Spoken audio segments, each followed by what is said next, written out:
Hello, everyone. Welcome to the Power Man Podcast. My name is Rory Paquette. I know you know that. I just like to say that every once in a while and remind myself of how incredibly fortunate I am to be sitting here in this chair. Folks, when we went to 5 days, you all stepped up. When we recently went to 7 days, you blew the doors off. Folks, I cannot thank you enough. The subscribes, the likes, the shares, and the DMs. Wow, you guys have a lot to say. All the way down to talking about my coffee cup. I absolutely love you guys, what you're doing. So keep it coming, keep it coming. You know that we're going to respond to all of them, and I respond to them all personally. So give me a little bit of grace as I get through all that. Folks, really appreciate you being here, and I am grateful for you. If you're not out there doing what you're doing, I don't get to sit here and do what I'm doing. So again, thank you. If you're a friend of the program, and I bet you are, well, then you know what time it is. We got to pay a couple of bills. So let's wait just a minute before I can take a sip of my preferred beverage. Man, that's good stuff, folks. I mean, seriously, you know what I'm drinking. It's Freedom Hill Coffee at Freedom Hill Coffee. Look them up on Instagram. Deep, dark, rich, bold, and beautiful. Just like my wife. They brew a mean cup of Joe. It's a fantastic, fantastic company. They do all the right things for all the right reasons, and they support veterans, which you all know is incredibly important to us here at Power Man. Folks, all of you who are out there that are veterans, thank you for your service, and we love you. You know that, and you know that this is your home. So I'm really glad that you're here listening to us. Check them out, Freedom Hill Coffee, at Freedom Hill Coffee on Instagram. Look them up. Tell them Power Man sent you. Let me get another sip of this before I talk to this fantastic individual I brought on the program today, because I got to keep up with him somehow. Hmm. Ooh, all right, there we go. Man, I'll be drinking that throughout. Folks, we got an incredible guest today, and this is a powerful conversation getting ready to happen. So, strap yourselves in, get ready. Former attorney, former MIT graduate, former atheist, and now author of several books, including Rise Above, a novel about redemption and the reason for faith in God. Please welcome Doug Ell. Doug, how you doing today? I am doing wonderful, Rory, and I really appreciate your having me on your show. Thank you so much for It's coming a on pleasure today. to be here. Thank you. Pleasure to meet you Absolutely. too. This is really uncharted territory for me and on this show. I've never interviewed anybody who was an atheist previously or anything like that, and it's certainly nobody who was one and then converted over. You've got quite a story. Why don't you go ahead and tell folks who is, Doug L. What are you about? What brings you here today, brother? Sure. I've always felt, Rory, that if you looked up the word nerd in the dictionary, they should have a picture of me. Um, that would describe me kind of growing up perfectly, lost in my own head. Um, and I remember being a feeling a just feeling blessed as a child, that God loved me. But in high school, I read a science book which suggested that I came from pond scum. It's called the Miller-Urey experiment. And it's been totally disproven and everything. But the idea is you take some chemicals, you stir them up, and you zap them with electricity, and you get the building blocks of life. So that proves that we came from some accidentally created organism in some dirty pond billions of years ago. I mean, there are so many gaps in logic in that assertion that it's it's not worth our time getting into them now. But I mean, this scene grabbed me. It's actually in the movie Fantasia. If you know that Disney movie, there's a scene that sort of takes this over. Um, and when I read that, it didn't make me feel good, Rory. I mean, like if I'm descended from pond scum, what's this Bible I'm reading? If this isn't a science book. And I turned away from God. All of a sudden, something switched in me, and I sort of thought, well, this God stuff is nonsense. I'm not going to believe it. So I went to MIT, double majored in math and physics, and consider myself an atheist. And to sort of move the story up a little bit. Now I'm in my early 30s and I'm married and we have a son, blessed with a son. And my wife says we ought to get the kid baptized. So I did, I think, what a lot of us guys would do. I quickly said, yes, dear. I mean, you want to sprinkle a little holy water on the kid, knock yourself out. We're not having a fight over this. And so we did that. And when I went to this church, I felt that I suddenly realized these people had something that I didn't have. I mean, they had a peace, they had a serenity, they had a joy that I didn't have in my life. And I was doing very well as an up and coming attorney at that point, and I was making adequate money, and getting recognition. But what these people had, I just sensed was a lot more valuable. And I wanted it. I really wanted that in my life. But I told myself, well, Doug, you're a math and science guy. You can't believe in this God stuff unless unless there's scientific evidence for it. So that began, Rory, what's a decades long search. And what I have discovered has totally transformed me in my life. And it's been an incredible journey. And now I feel compelled to share it because if you strip away the blindness of our world, the evidence for God is just so overwhelming. And I think I don't like bullies. And I feel that in a way I was intellectually bullied as a child. I feel I was bullied into accepting the predominant atheism based on I call it predominant atheism. And you could debate the numbers, but certainly when you get up in the higher so-called institutions of higher learning, uh, you find a lot of atheists, and they claim that there's a rational basis for it. And I felt like, they conned me, they bullied me, uh, and Wow. I didn't like that. And I don't want other people to lose their faith because of this misperception that science is contrary to God. It's That's that's amazing on a lot of levels. I mean, that's usually what people say. what's that? That's amazing on a lot of levels. That's usually what people say to disprove belief is that there's no Yeah, scientific backing. yeah, and it's crazy, and exactly, and it's one of the main reasons why people turn away from faith is they have a misplaced belief that science is contrary to God. And they don't want to appear stupid or, some whatever the word is, and so they turn away from faith. They turn away from the most important thing in life because they've been bullied or whatever, conned into thinking that God isn't real. So when I started to look at it, uh, and I looked at it, and it took me decades to write my first book, Counting to God. And I've been told it's overly technical, but I really wanted to slam a lot of technical knowledge in there. Um, so if it's okay with you, this might be a good time to sort of talk about some of the areas of science that show the existence of God. Yeah, for sure. Absolutely. We can go there. Do you mind if I ask you just a quick question before we kind of move Yeah. on from it?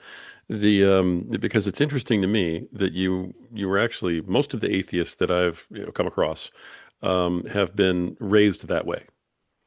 Yeah. So, they were, from the beginning taught that this was not real and, so on and so forth. You were again, a bit of a unicorn in terms of, who I'm talking to here, but you were raised in a faith-based way and then on your own turned from it through the bullying. Yes. And I love that description. We're going to dig into that later too, but and I'm going to use that if you don't mind, because I love that. But you were bullied, so to speak, into giving up that faith and saying, "Hey, this isn't right." Um, that's very unique. And so, well, I guess what I'm curious about is because you had that faith-based beginning, did that make it easier to kind of change your mind later on when you had your son and you started thinking about all this, do you suppose? Because you once had believed? I don't think it made me easy. It made it easier. I think it might have made it harder. Really? because I rejected faith so strongly because of this, Mm, because being bullied into thinking it was stupid to be religious. If, wow. and um, and so I really had to find a lot of evidence to overcome, Yeah. uh, you know. Um, so Well, certainly. I mean, yeah. Everybody's sitting here going, "Okay, what's the evidence?" I mean, they're all waiting. They're all waiting for the attorney to lay out the case right now. So yeah, I'm looking forward to hearing the evidence. Go for it. there's so much, but I'm going to go right for the jugular because that's one thing I've learned as an attorney. Okay. Okay. So the biggest discovery in biology in the last 100 years, and arguably ever, is that life runs on computer code. It's called DNA. DNA. Okay, gotcha. It's and it's a digital code. Okay, digital meaning discrete units that stand for something. So I don't know a lot about how computers work, but there's on and off switches, and somehow they turn that into the technology that allows you and me to talk like this right now. Okay, Mhm. that's code. Books have digital technology. They just have, there's spaces on a line, and whether there's one of 26 letters or some symbol or just an empty space is a code that our brains have learned to recognize and read. So so everybody knows at some level the concept of a digital code. Life, it runs on digital code. Okay. That's DNA. We have in almost every one of our almost 30 trillion cells, and that's a big number that should give you pause. Uh, we have 3.2 billion letters of code. Now, this code is far advanced beyond anything humans have ever written. And if you don't believe me on that, there's a quote from Bill Gates that DNA is computer code only far, far more advanced than anything human beings have ever written. And I think Bill Gates knows maybe something about code. You figured that out yourself. Okay. So, and the code, uh, at one time, it was thought that there's a lot of junk DNA. It just kind of got thrown together and somehow it's working code, which makes no sense if you look at it mathematically. But there was a project called the ENCODE project, and uh, 400 scientists working worldwide, 400 top scientists working worldwide to figure out how the heck this code works. And what they came up with is absolutely astonishing. First of all, they found out that the code is basically fully functional. There's no dead spaces of code. We just don't understand what a lot of it does, and some of that's coming, but it's incredibly advanced. Second, it has at least two levels of information. Now, think about that. Okay. I mean, my analogy is a Bach fugue. I mean, there's different levels of music going on, and it's mesmerizing, at least if you're a math major, trying to listen to a Bach fugue in the music. Well, DNA has at least two levels of information, and some would say three, whatever. And before I totally put you to sleep on this DNA stuff, I'll give you one more fact. And that is, this is directly out of a front page article in the New York Times, is that we have 4 million switches in our body to turn systems on and off. Okay, so now let's think about how do you have, uh, oh, and there's more. I mean, there's so much more. We have 3D printers. You're familiar with the concept of a 3D printer? You Yep. take, Yep. it runs on computer code and it produces a part. Right. I mean, it's amazing. Um, all of life has 3D printers. That's how it builds an organism. And these 3D printers, the code tells the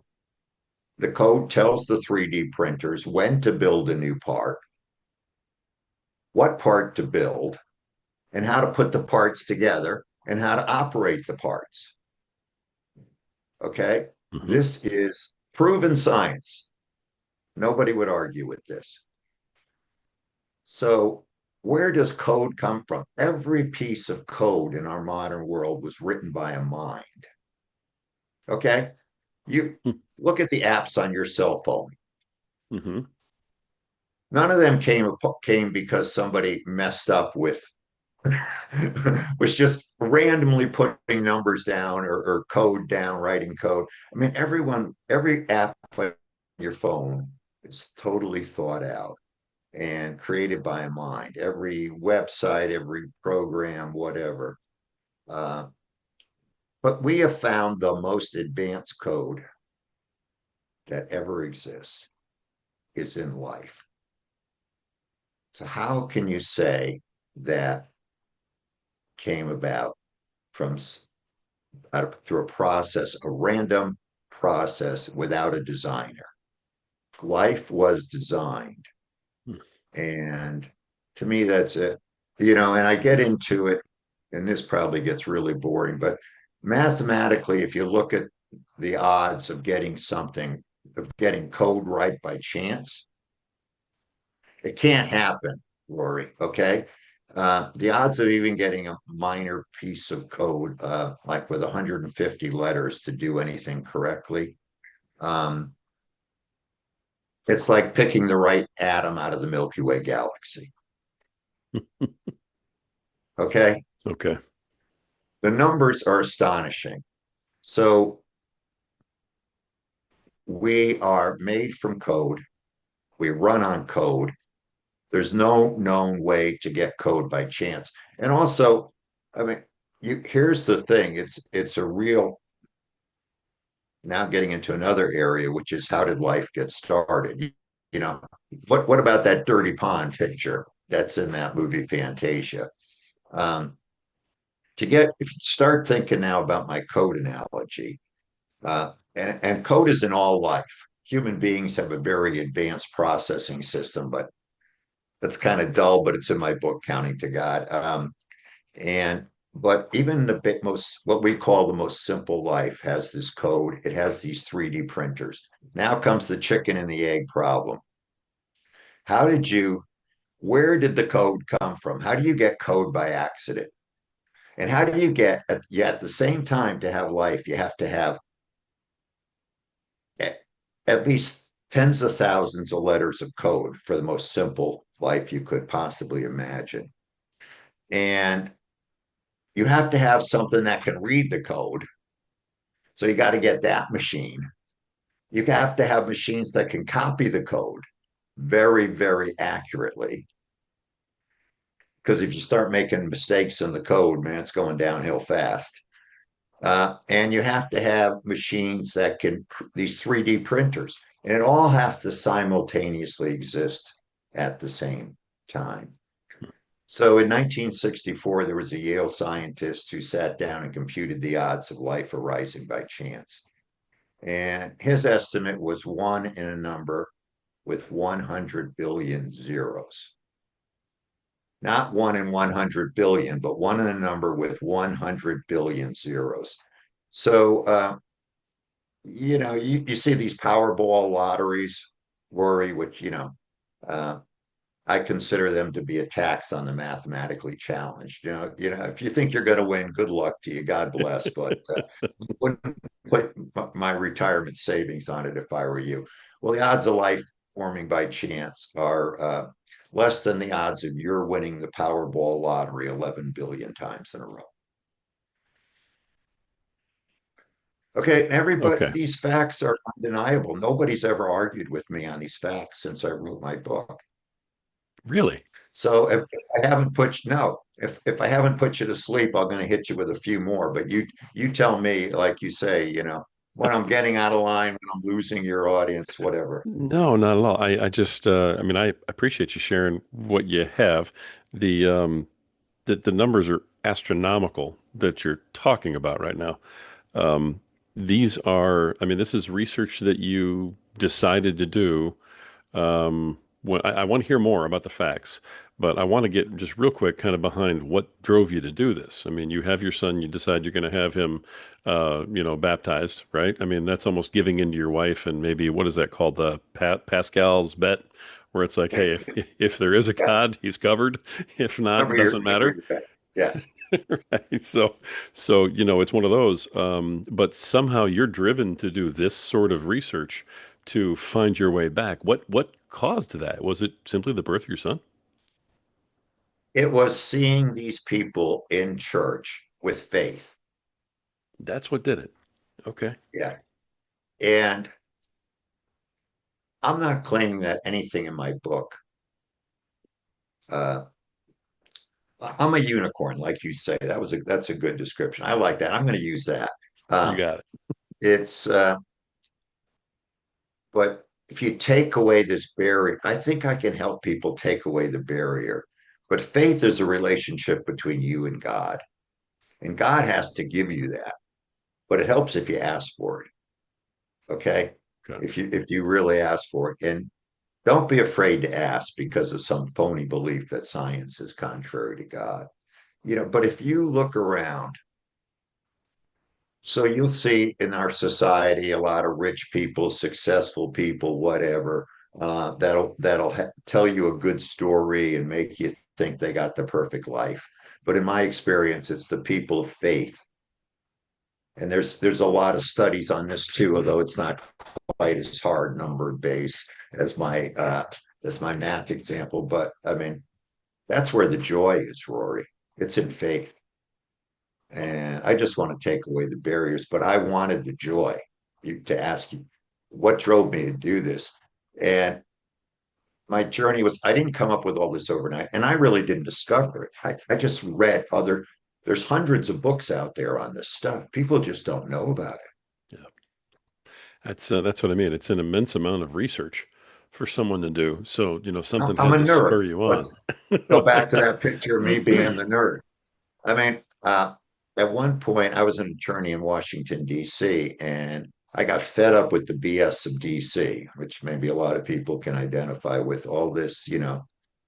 I'd show up at cocktail parties, Rory, and people would ask me three questions. What do you do for a living? Where do you live? And where do your kids go to school? And then they try to figure out whether you were worth talking to. Did you look like you had enough money? Are you going to help them in their career? And this happened to me even at church cocktail parties. Wow. So, being the unicorn that I am, 30 years ago, I moved my family out of Washington, D.C., up to a small town in Massachusetts called Edgartown. It's on Martha's Vineyard, and little small town, real people. And I started commuting, which nobody did at the time. But I just couldn't. I said, if my legal career doesn't work out, maybe I'll drive a cab, but I can't live that life in DC anymore. I really can't. And it ended out, and that's another whole story. It ended out my legal business boomed, and I won't go into the reasons for that, but I started commuting, long distance commuting, take these little puddle jumper planes into from the island to New York or Boston, hop on the shuttle that ran hourly. So I'm on, and then I was traveling around the country for my legal work. So I was on a lot of airplanes, you know, uh, for decades. And I read on the airplanes. I I read gotcha. there's this huge, unbelievably dense book on molecular biology, and I read it. I read books on cosmology and physics, and because I just wanted to know, I really wanted to get into this. And then I have a friend who's was the head of physics at MIT, which is a pretty important position, and we would talk about God and things and faith, and I said, I'm finding overwhelming evidence uh, for his name's Peter Fisher, and incredible person. And I said, Peter, I'm finding incredible evidence for God. Somebody should write a book on this. And he said, well, maybe that somebody could be you. And I thought, oh no, God, come on. don't put this on me. Don't lay this one on me. But then I started to write, and it was took me 10 years to overcome a lot of stumbling blocks and write that first book. But I felt driven to do it. Wow. All right. So when you say driven, can we insert called? Yeah, Okay. Gotcha. definitely. Gotcha. All right. So you've been called to put this out there to give, do you suppose, other non-believers, other atheists, a path back? Yes. Nice. Nice. I'm understanding more about you with every minute that goes by, and I love it. So I appreciate you sharing what you are. Now you said you had more evidence, and you're worried about putting everybody to sleep. You're not putting anybody to sleep, and I'm kind of getting hungry for this. I'm like, all right, we got more. So all right, Oh, we got lots more. tell me what else you got, Doug. Let's All right. let's hear Okay. something else. Um, so you're familiar with these space telescopes. You Hmm. know, we had the Yep. Hubble Space Telescope. Now we got the James Webb Space Telescope, and they do something with these telescopes they do a lot. Everything's amazing, but one of the things that impresses me, they do something called the deep field view. So they point these unbelievably powerful telescopes at a boring section of the sky.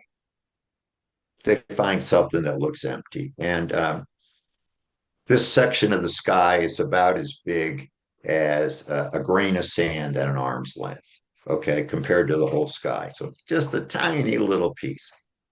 And they let the telescope sit on it.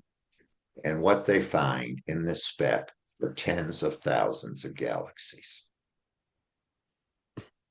tens of thousands of galaxies, Wow. okay? And each galaxy having maybe on average 100 billion stars. I'm a numbers guy. I like large numbers. So, and this is all over the universe. So I have a technical name for these galaxies. I call them stuff. And if I'm getting too technical here, you let me. So there's All a right. lot of stuff in the universe. Okay. Can we agree on that? Absolutely.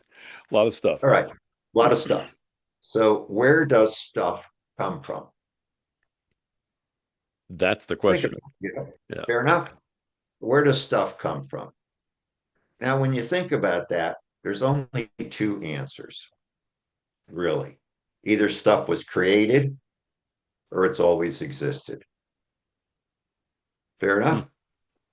Yeah, I can see that. Okay. So let's explore that and look for God in that. Okay. So people used to, if stuff was created, then something outside our universe. I think of our universe as a fishbowl. We can't see what's outside.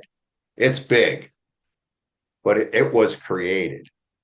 Um, but if it was created, it was created by something outside the universe. So we've got a lot of now space for God to exist. Okay.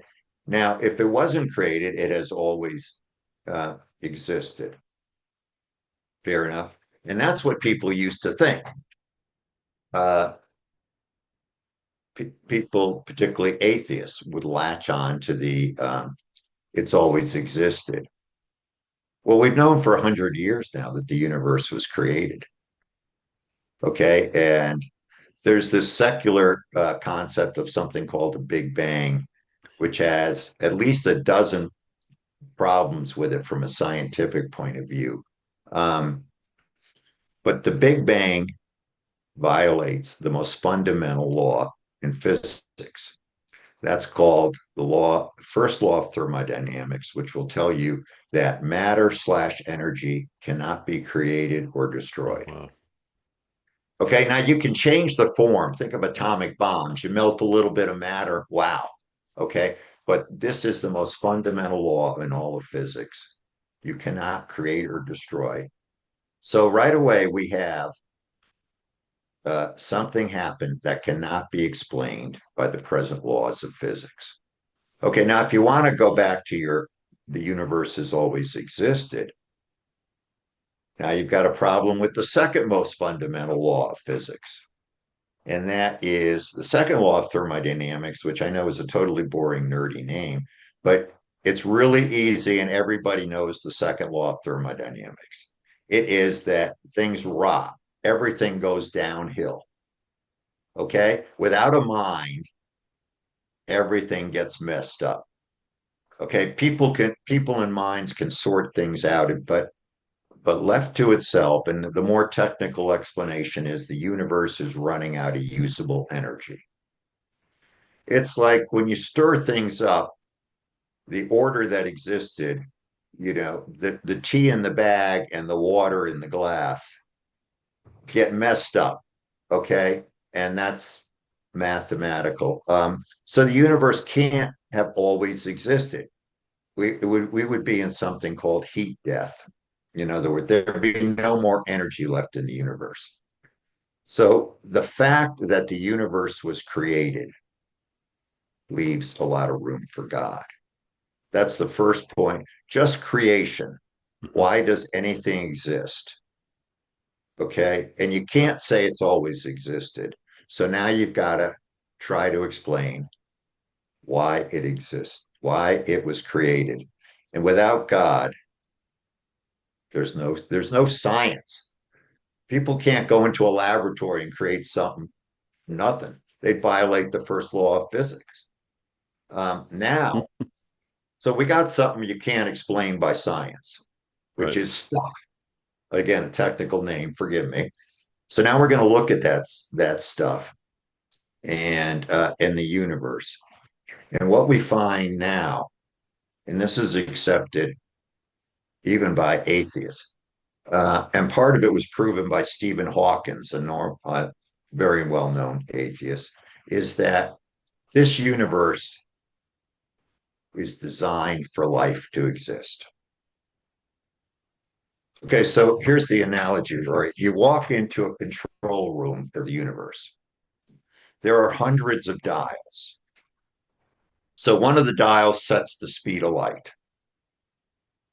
Okay.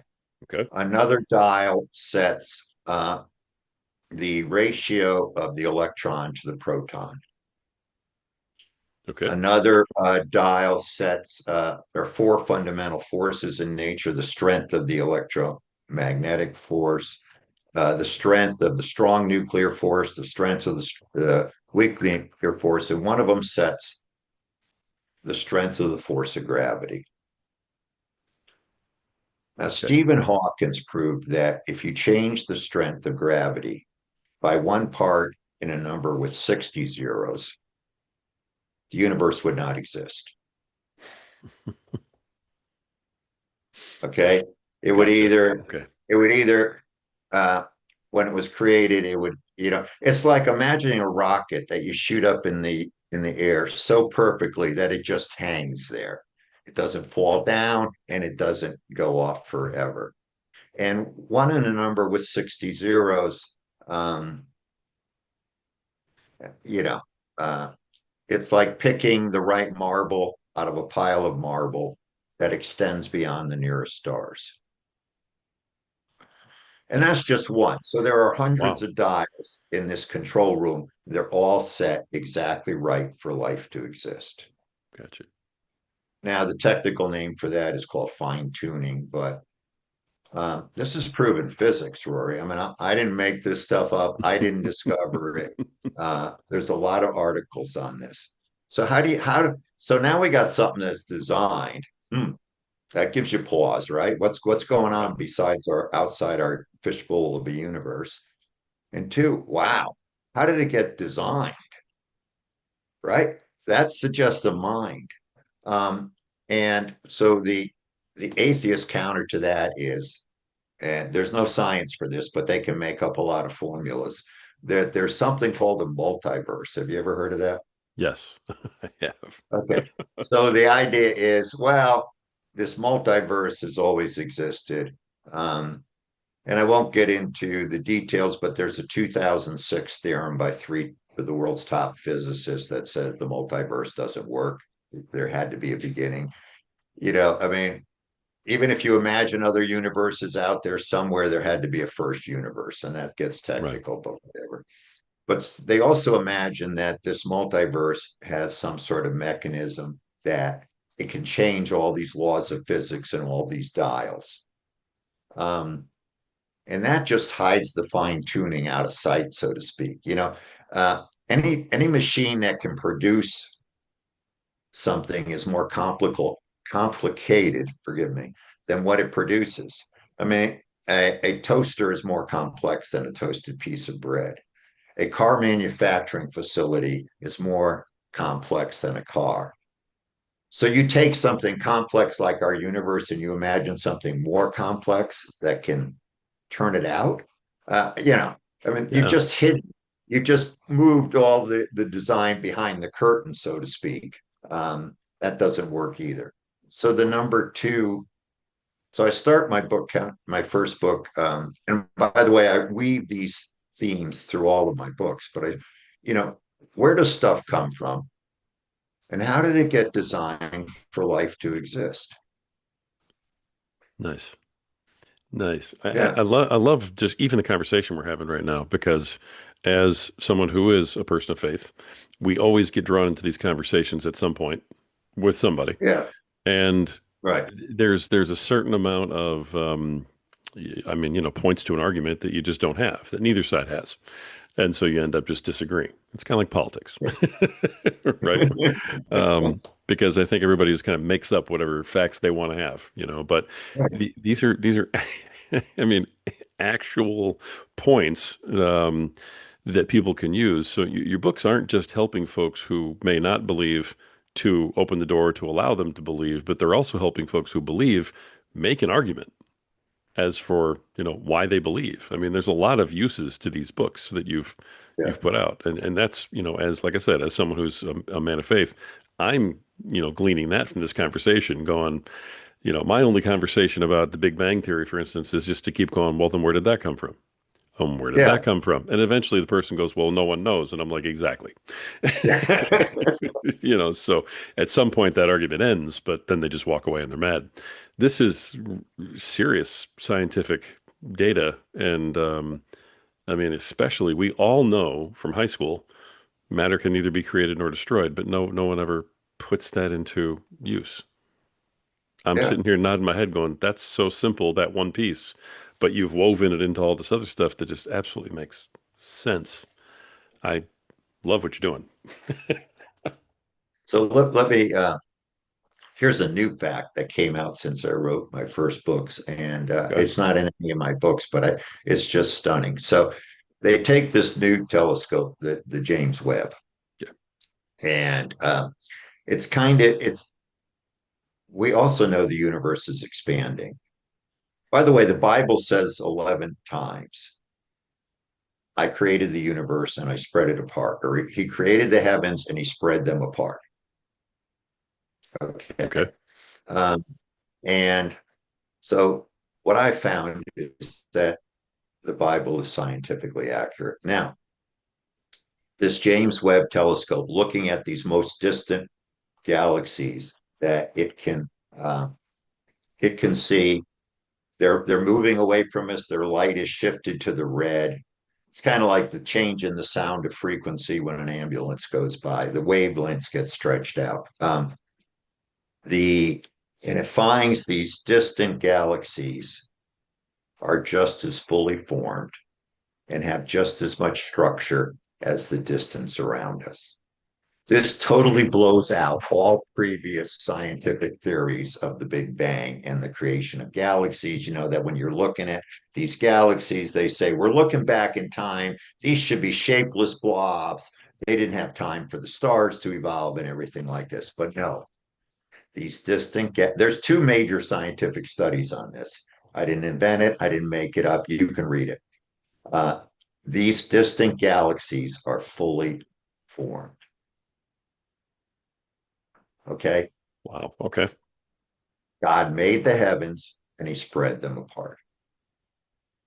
And the billions of Wow. years, well, we're getting into something that I I don't believe in billions of years. I could give you 100 areas of science that I found since I wrote my first book that show billions of years can't be correct. Um, Hmm. I think the Bible is accurate on its time frame. This makes me an even rarer version of a unicorn, I realize.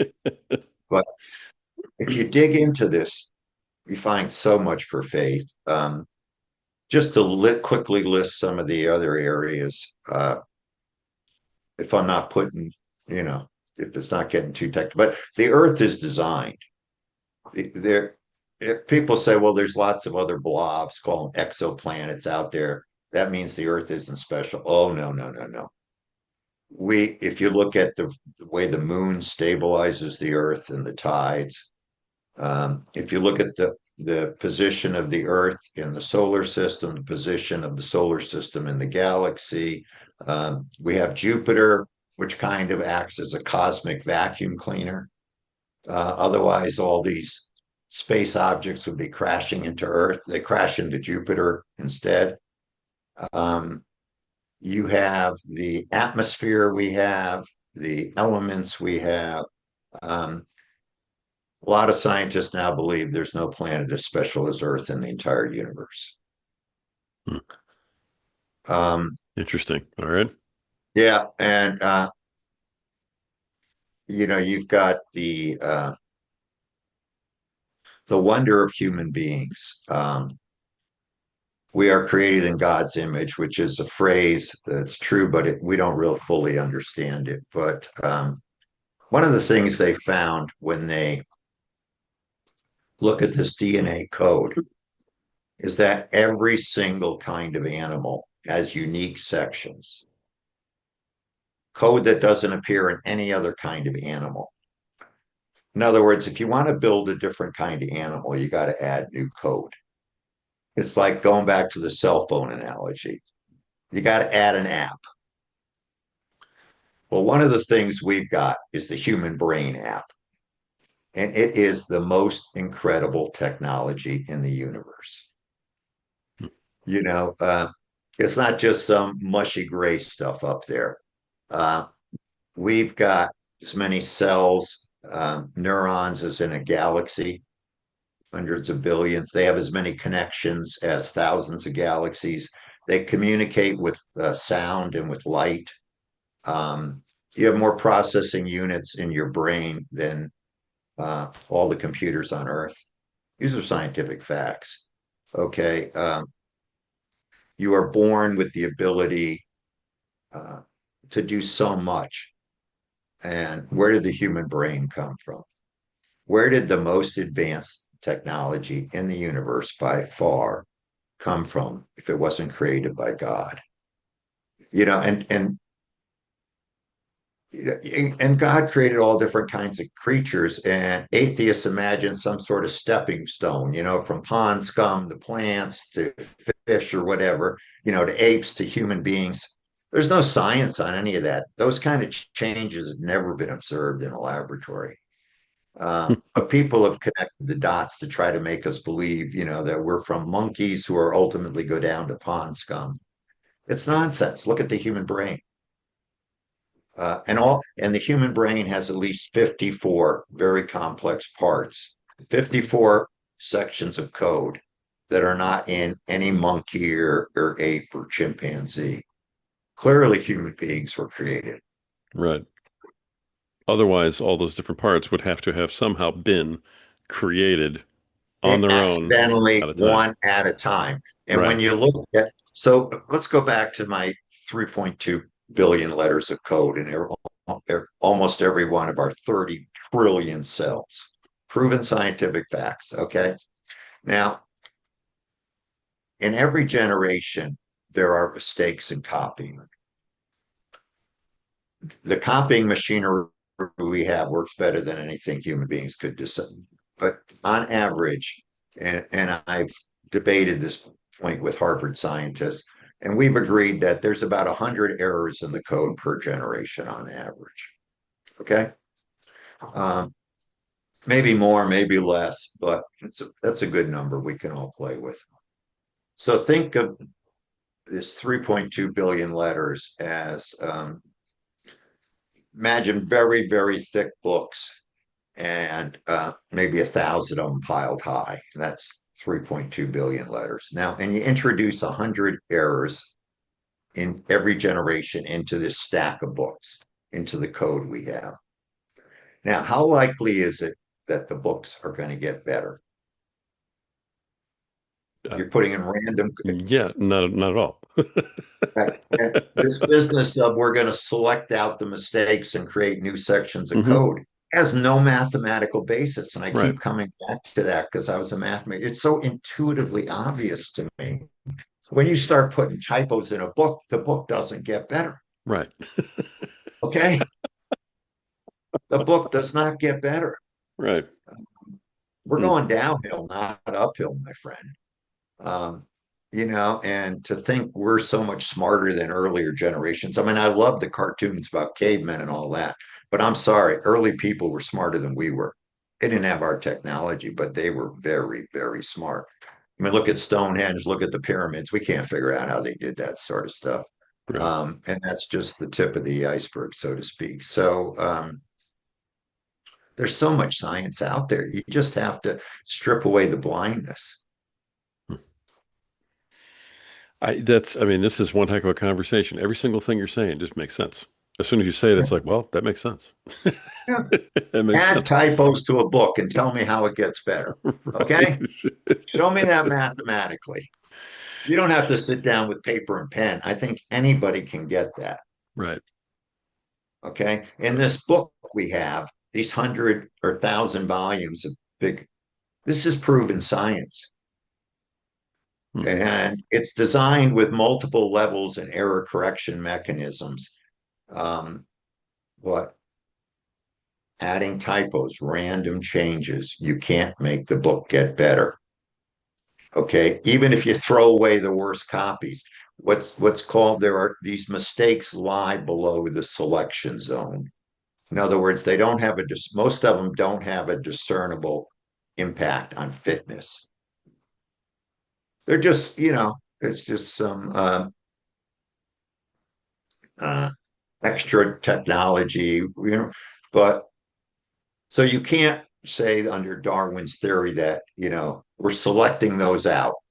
It's just not mathematically possible. But when you add up these errors, at some point, the book's going to get unreadable. And we're a long way from that, but Yeah. that's the direction. We were created, we were designed, and now every generation there's a few typos being added. Nice. Wow. Okay. I mean, we even took on natural selection. Oh yeah, that is the biggest crock. Whatever. I love it. Absolutely love Yeah. it. Let me sort of back into you and I talked beforehand about three books that you had. So in terms of resources, if people are really intrigued by this conversation like I am and they're going, "Hey, I want to find out a little more about this, but I don't want to go read, microbiology, 405, on an airplane." So you've, brought these things together and you've made it, readable and digestible for, the average person to say, hey, here's some of these arguments, here's how it maps out. And you've got three different books that you and I talked about. So if someone was going to start this journey, should they start back with, counting to God, for instance, or should they grab, Rise Above? What would you recommend for someone who's kind of starting off going, they hear this and they go, wow, I want to find out more. I'd start off with my novel, Rise Above. Okay. It's about an extremely wealthy person who gets terminal cancer and has a vision of God. Um, and then he decides to give his money to God, and his kids don't like that. So his atheist kids show up and try to talk him out of it. And I go through these arguments, and not in a super technical form, but uh, and his youngest son, a former drug addict, brings home uh, a very spiritual woman and who takes on these atheists who include a Harvard physics professor and an MIT math professor. And anyhow, it goes through a crazy scene in a snowstorm in a house in Connecticut. But these arguments are in there. Um, if you my newest book, The God Proofs, which is a graphic novel. We're working, Rory, on videos off of this, and I think they're going Nice. to be fun when they come out. Um, that's aimed at a younger audience. One guy I know gave it to his 11-year-old granddaughter, and she said, "It's beneath my level," which cracked me up. On the other hand, some of my friends who say, "Oh, there's still too much science buried in that," and these are people who are doctors and stuff like that. So you can read it at different levels. Um, and then, but if you want to dig into right into a lot of the science that we talked about, my first book, Counting to God, um, is the resource on that. I'm in the business process of just starting to rewrite that book because I got it wrong in that book on billions of years. But all of this other, creation, fine tuning, uh, the nonsense of natural selection, the origin of life, the technology of life. It's all in that book. Nice. The other book that we haven't mentioned then, Proofs of God, a conversation Yeah, between doubt and reason. Is that more of the talking points or, maybe even the argument? it's kind of a first version of the God Proofs, the graphic novel. I see. And my minister told me when I wrote the first book, it was too complicated. I had to put in pictures. So I actually hired a cartoonist on that book. And he came up with some pretty good cartoons to show the nonsense of atheism. Um, and so I have a character, one's doubt and one's reason, and they argue about the existence of God. And it's a it gets into the same stuff, natural selection, creation, and things like that, in an easier way. Interesting. The whenever I talk to folks about books, especially when they write, a fiction type book, I always wonder, where they are in the novel. And I'm just curious, in Rise Above, are you is this uh young you versus, middle you versus today you in all these characters? Is that kind of what's going on? Well, that's funny. In Proofs of God, the conversation between doubt and reason, it's kind of a conversation between my younger snotty self and being doubt and the person I am today, who's learned a lot and thinking through this more carefully. In the novel Rise Above, um, I'm a little bit of a lot of characters, but I probably identify with the uh, the person who got terminal cancer, very rich person, John Arnold. Not that I'm very rich, but person who's really decided to search for faith and take on all these arguments thrown at him. Interesting. I love that. And I love that you've described yourself as being called to put this out there, to kind of champion this movement and move forward. Because I mean, I'm a big proponent of when you're called, you answer. And Yeah. it sounds like you really have answered the call. I mean, 3 books, a graphic novel. It sounds like you're doing your part to try and get the word out there about this. I try, but you always feel you could do more. 100%, 100%. Well, you are. You're coming on podcast now and talking about it. So Yeah, and again, I greatly appreciate the invitation to be here. Very nice of you. not at all. I love the conversation. I really, it's fascinating on a lot of different levels. I also think that, for everybody who's listening, wherever they may be in their journey, there's something here that they're going to connect to, which I also think is fantastic for the folks who are listening. As we kind of pull this together, and I thank you so much for your time, your explanation, your very clear explanation on a lot of these things. I want to make sure that we're getting the message out. I want to make sure that we're, putting a bow on this, so to speak, to kind of hand it over to my audience. So I want to ask you, is there anything that I didn't ask you? Is there anything that we talked about and maybe we need to hammer home a little bit more, or maybe just a parting thought or nugget that you want to leave with the audience as we wrap things up here? I'm going to give you the floor for the next couple of minutes. Doug, go for it. The floor is yours. Well, thank you very much. What I view my message, my primary message, as it's like trying to get people to first base. You know, get off that. If you're stuck on that, on atheism, get to first base. Realize that there has to be a God. Now, for you to get the home run and to trust in God and change your life, you've got to do some additional running on your own. What I found though, this is not in my books, is that the evidence for Christianity is overwhelming. Jesus is in the Roman records. There's no explanation for the rise of Christianity other than that he rose from the dead. Um, you didn't get, if you were a Christian, you didn't get rewarded early. You got killed. Okay.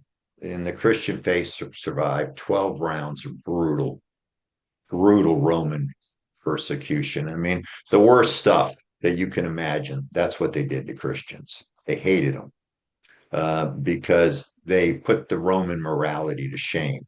I mean, the Romans would throw deformed babies outside the city walls to die. Christians would take them in. Uh, the There's so much evidence for the truth of the Bible, and so I would leave with the message that if you're intrigued by the scientific evidence, look at the historical evidence, look at the archaeological evidence, what they're finding. They now know where the Hebrews lived in Egypt. They found this thing called a curse tablet on a hill in Israel. It's in the Old Testament. When Joshua conquered the promised land, God told him to put blessings on one hill and curses against his enemies on another. They found a curse tablet where it was supposed to be a little tiny lead inscription, and which not only proves that the Hebrews were there and conquered the promised land, but it proves they knew how to write. Okay. Yeah. There's so much evidence for Noah's flood. I mean, I'm astonished people don't understand. Have you been to the Grand Canyon? Yes, I have. Okay, so you look around, right? And you see unbelievable, and you see layers of rocks, right? Sure. And these layers, look at the lines of the layers. They're basically straight all over the canyon. And these layers of rock, some of them extend thousands of miles across the United States. And you can see layers of rock, not just in the Grand Canyon, but all over different parts of the West. Now, atheists will tell you those rocks were laid down somehow. And these are sedimentary rocks, rocks laid down during watery events. And they're all over the world, basically. Um, and look at those layers like in the Grand Canyon. If they were millions of years apart, the layers wouldn't be straight. They would have eroded. And they have found fossils that are partly in one level and partly in another, mostly tree trunks. So if the levels are tens of millions of years apart, how can something be partly in one level and partly in the other? Okay. So be open, I would say, to the truth of the Bible. Beautiful. Love it. And once again, more proof coming out. So I have just thoroughly enjoyed this conversation. And to be honest, I mean, a little greedy from a strategy standpoint. I love some of the arguments I've been able to hear, but just the knowledge that you're putting out there is fascinating. I think people are going to read this and are going to want more. They're going to want to hear more. And I love that you've put it down on paper for everybody to listen to and read. So thank you for what you're doing. Thank you for putting the word out, and thank you for coming on here and sharing everything. Doug Ell, it's been absolutely fantastic. Thank you for coming on today. It's been a privilege to be here, Rory. Thank you. Thank you very much. Folks, that's another episode of the Power of Man podcast. The reason that we bring powerful men like this on here with these incredibly powerful messages is because we want to give you the tools that you need because we're behind you 100% in your mission to become a better protector, a better provider, a better leader tomorrow than you are today, to become a better husband, a better father, a better man tomorrow than you are today. And the reason that we want that for you is because you have value, because you're worth it.